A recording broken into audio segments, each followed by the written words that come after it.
Welcome student. आज की video में sample question paper mathematic basic का सेक्शन बी करेंगे सॉल्यूशंस। सेक्शन ए ऑलरेडी हमने किया हुआ है, टर्म 2 के लिए जो सैम्पल पेपर। चले 7th क्वेश्चन से आज करेंगे, ठीक है। चलो क्वेश्चन है, एन AP 5811 हैज़ 40 टर्म्स, साफ लिख दिया 40 टर्म्स है, फाइंड इट्स लास्ट टर्म। उसके बाद अगला पार्ट है, पहले ये देखते हैं find the last term. nth term का फॉर्मूला आई होप सबको क्लियर है। ये एपी लिखी थी, आप सब बोलोगे कि एपी की फर्स्ट टर्म क्या है, नो डाउट 5। कॉमन डिफरेंस कितने हैं सबको पता है, second term minus first term that is 8 minus 5 that is 3। अब पूछा क्या लास्ट टर्म, तो लास्ट टर्म कौन सी होगी, हैज़ 40 टर्म, तो मतलब 40th टर्म ही लास्ट होगी, ये वाला क्वेश्चन मार्क है। 40th टर्म का आंसर क्या है, तो 40th टर्म क्या हो जाएगी, फॉर्मूला सबको पता होना चाहिए, ये एन की जगह 40 रख दो, तो ए प्लस 40 माइनस 1 करेंगे, 40 माइनस 1 दैट इज़ 39, तो ए प्लस 39 डी आ जाएगी using this formula. Okay, N की जगह 40 रखा, लास्ट टर्म इज़ 40th, तो ए की वैल्यू थी 5, 39 इंटू डी, तो ये मल्टीप्लाई कर दो, तो ये आ जाएगा आपके पास 5 प्लस 39 इंटू दिस 117, और ऐड किए that is 122। So 40th term जो आएगी वो आएगी 122। ये आ गया हमारा फर्स्ट का आंसर, ठीक है। अब दूसरा पार्ट पूछा है, also find the sum of the last 10 terms. अब 40 टर्म्स थी, पूरी 40 का नहीं सम निकालना है, लास्ट 10 टर्म्स। आप बोल दोगे जी लास्ट 10 टर्म्स कहाँ से शुरू होंगी, 30 तक एक टर्म्स होगी अप टू 30 टर्म तक, तो लास्ट 10 टर्म्स कहाँ से शुरू होंगी, 31 से लेके A40 तक, ये लास्ट 10 टर्म्स ही होंगी, इनका सम निकालना 31 से लेके 40 तक, ठीक है, लास्ट 10 टर्म्स का। तो 40th टर्म तो मुझे आ चुकी है, आंसर अभी निकाला 122। अब क्या करो, आप 31st टर्म भी निकाल लो, वो अकेले 10 टर्म्स पता चल जाएंगे हमें। तो formula some of n terms का n/2, फर्स्ट टर्म और लास्ट टर्म पता होनी चाहिए। लास्ट टर्म तो हमें आ चुकी है, अभी निकाली 122। अब 31st टर्म भी निकालो, 31st टर्म कैसे निकलेगी, वही फॉर्मूला, पहले तो 31st टर्म निकाल लो, इसी फॉर्मूले 31 रखा, a प्लस 31 माइनस 1, 31 माइनस 1 करेंगे, अब कितना आ जाएगा 30d, तो a प्लस 30d कैलकुलेट हो जाएगा, ये आ जाएगी 31st टर्म। सो 31st टर्म आ जाएगी आपके पास, a था 5 और d था मेरे पास 3, तो ये कितने हो गए 95 आ जाएंगे, 5 प्लस 90 दैट इज़ 95। तो मैंने देखा लास्ट 10 टर्म्स जो आएंगी, लास्ट 10 टर्म्स वो आएगी कौन कहाँ से शुरू होगी, सबको क्लियर हो गया ना, 31 से लेके 40 तक लास्ट 10 टर्म्स है। तो 31st टर्म आएगी 95, तीन तीन का ही गैप था ना, फिर आएगी 98, कॉमन डिफरेंस, ऐसे चलते जाएंगे। और लास्ट टर्म कौन सी है, लास्ट टर्म थी 40 टर्म जो निकाल चुके हैं 122, ठीक है। ये AP में अब इनका सम निकाल लेंगे using this formula n/2 a plus L. A क्या हो जाएगा, ये मेरे पास फर्स्ट टर्म क्या आ गई 95, ये ए है, और लास्ट टर्म क्या आ गई 122, ये लास्ट टर्म हो जाएगी, ठीक है। अब इनका सम निकाल लो, चले using formula Sn is equals to n/2 a plus L, last 10 term का सम निकाल लेंगे, ठीक है।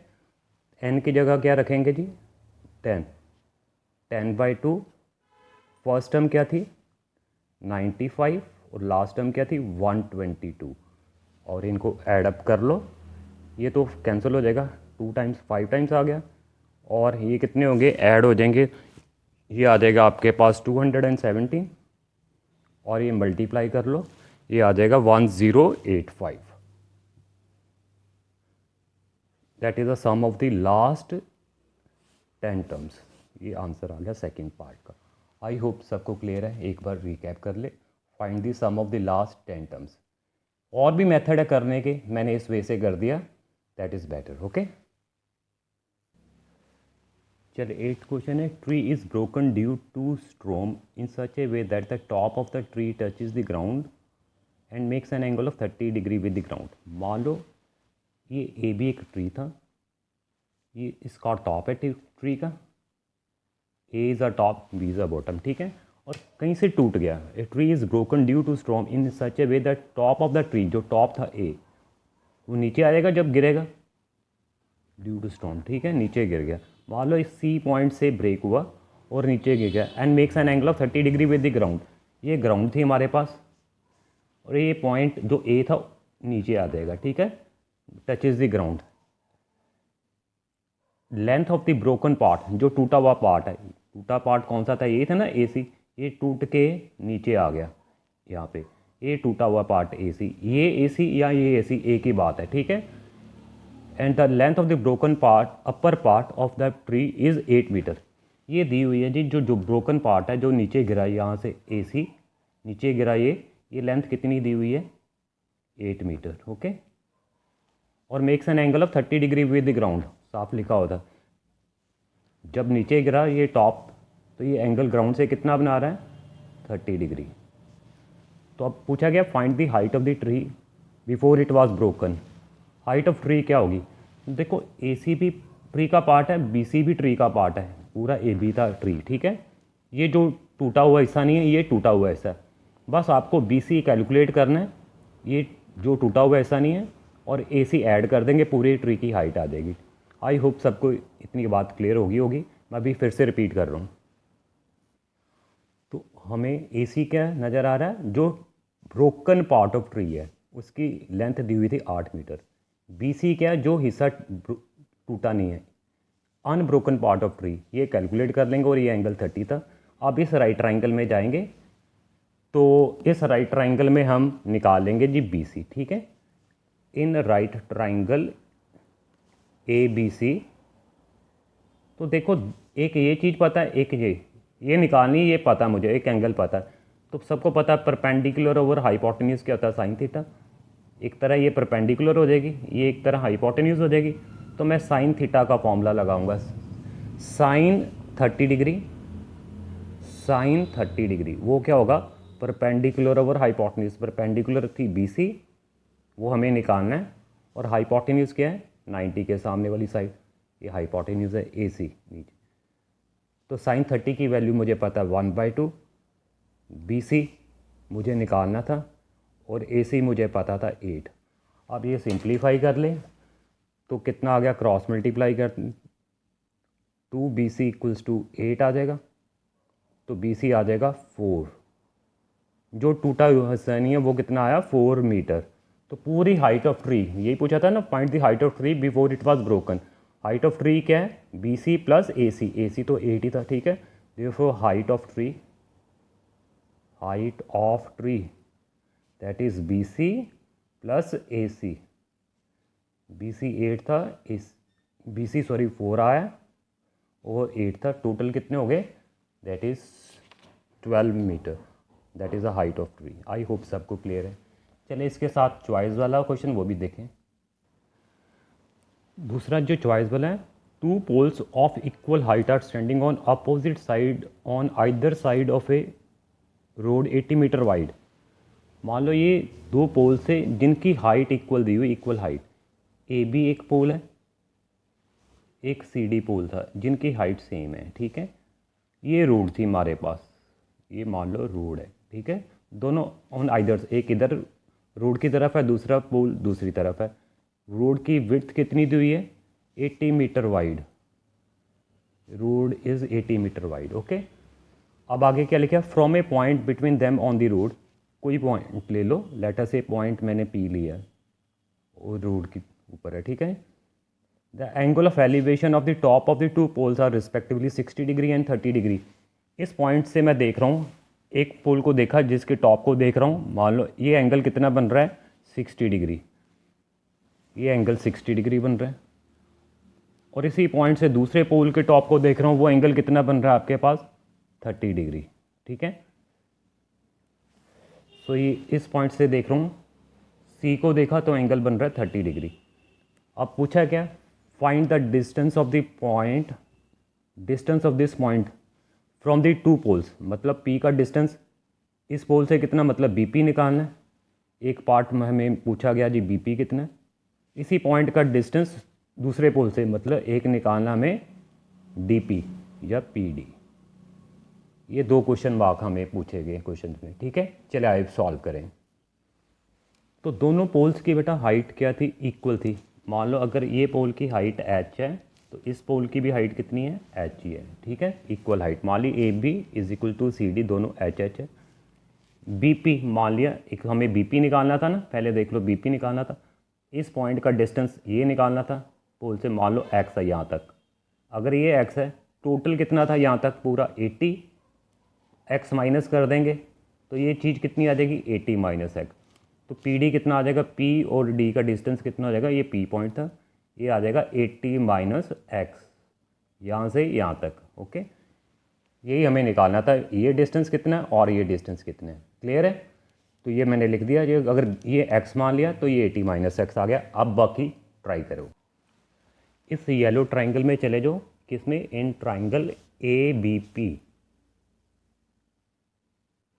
Okay, A B by B P मतलब tan बन जाएगा। अगर मैं tan की बात करूं, बिकॉज परपेंडिकुलर और हमने ये x मान लिया, ठीक है, यहाँ तक x था, ठीक है। अगर मैं tan की बात करूं, tan 60 की बात करूं, तो tan सबको पता है क्या होता है, परपेंडिकुलर ओवर बेस। tan का फॉर्मूला है परपेंडिकुलर ओवर बेस, ठीक है। तो tan 60 क्या होगा, that is A B by B P, ठीक है। परपेंडिकुलर ये था और ये बेस था बी पी। चले tan 60 की वैल्यू √3, ए बी हमें h मान लिया था, ये h, और बी पी को x मान लिया था। यहाँ से मेरे पास इक्वेशन क्या आ जाएगी, क्रॉस मल्टीप्लाई कर दो तो h आ जाएगा जी √3x, कॉल इट कर लो नंबर 1, ठीक है। उसी तरह अब दूसरे ट्राइंगल में चले जाओ।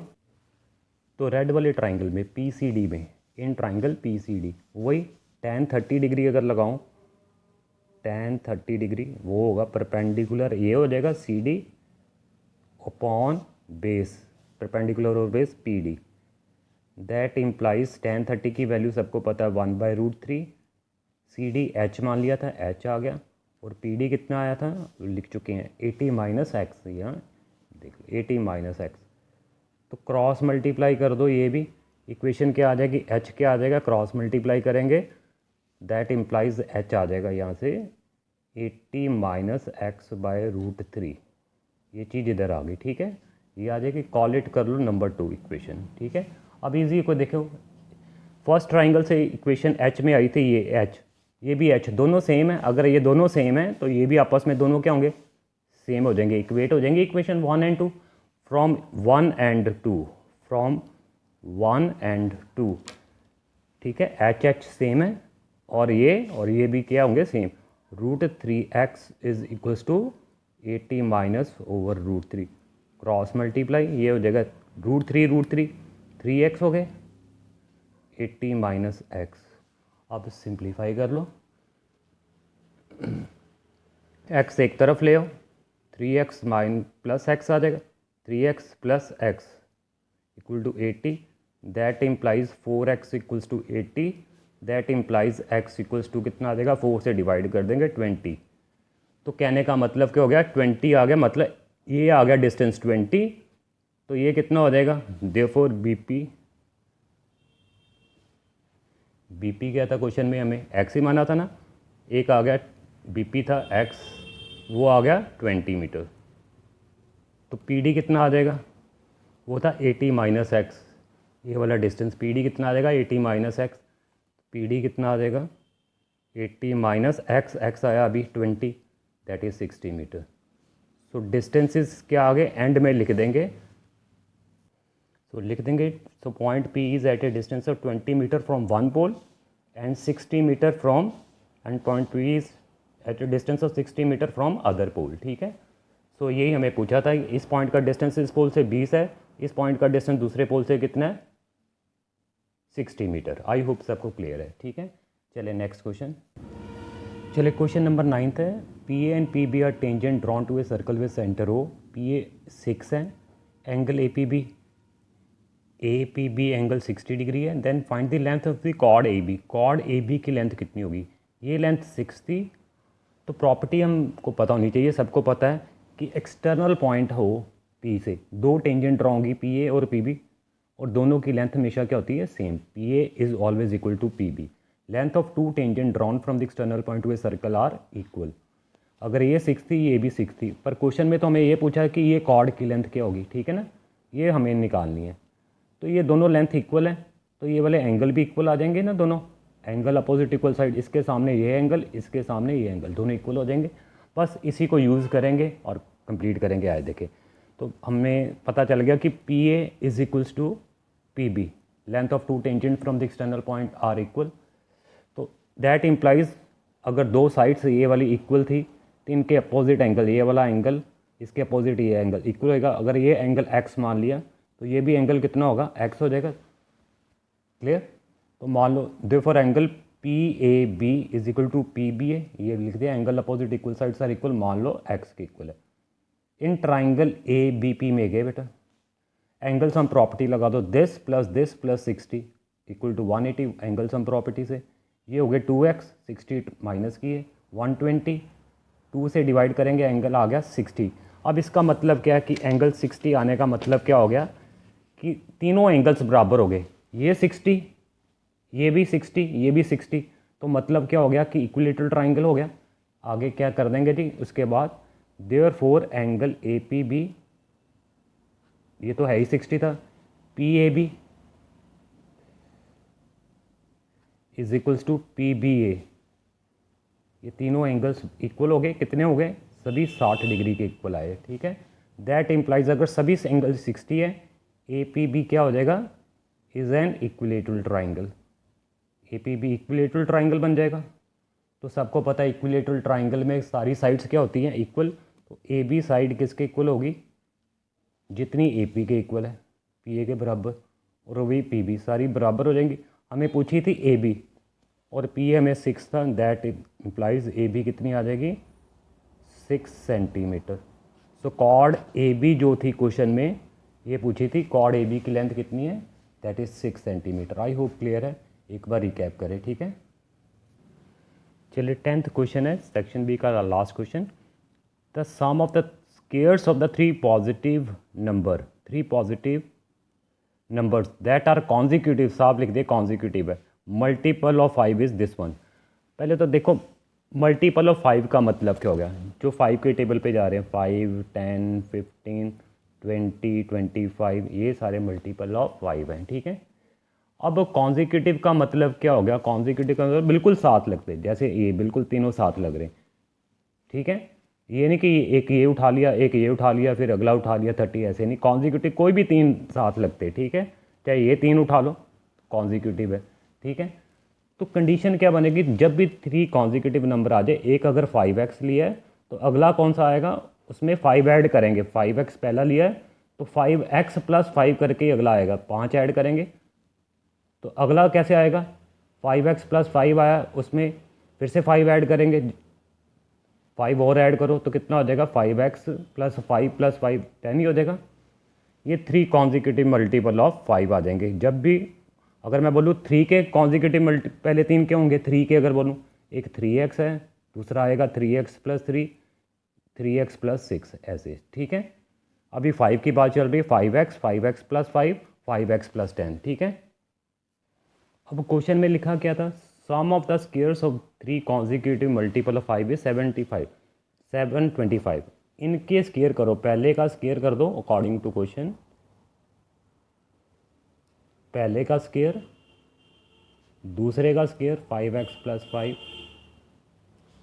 तीसरे का भी स्क्वायर कर दो, ठीक है। इन तीनों का स्क्वायर का सम भी करना है, स्क्वायर करके उनका सम करो, प्लस करो, वो कितना दिया हुआ है जी, 725, ठीक है। अब यहाँ से लगा लो, 5 का स्क्वायर सबको पता है 25, x का x स्क्वायर आ जाएगा, यहाँ पे आइडेंटिटी बन जाएगी a + b होल स्क्वायर, सबको एक्सपेंड करना आता है, a + b whole square, that is a² + b² + 2ab। I hope, ठीक है, 2ab ये सबको पता है। और अब सिंप्लीफाई कर लें, चले a², यहाँ पे मैंने फॉर्मूला लगा दिया, + b² + 2ab, 5x × 5, ठीक है। और उसी तरह आप इधर भी लगा दें, a + b whole square, a² + b² + 2ab, 2 × 5x into 10 equals to 725 चल रहा है, ठीक है। आई होप सबको दिख रहा होगा। चले अब लास्ट स्टेप्स क्या क्या बचे हैं, आओ। ये हो गया मेरे पास 25x स्क्वायर ही चल रहा है, खोल दो। 5 का स्क्वायर 25x स्क्वायर, 5 का स्क्वायर 25, ये हो जाएंगे 10, 5 ज़ा 50x, आगे भी वही 5 का स्क्वायर 25 एक्स स्क्वायर, 10 का स्क्वायर 100, ये हो गया 10 10 ज़ा 100x इक्वल्स टू 725। ये हो गए 25x के 25x के 25x के 3 आ रहे हैं, इजी होके देखें। ये सभी 3 ऐड कर देंगे तो कितना हो जाएगा 75x स्क्वायर। अब x वाले चेक करो, x ये वाला था, एक ये था, 2 ही आ रहे, टोटल कितने हो गए 150x। अब कांस्टेंट बिना x वाले 1 2 कितने हो गए 125, ठीक है, इक्वल्स टू 725।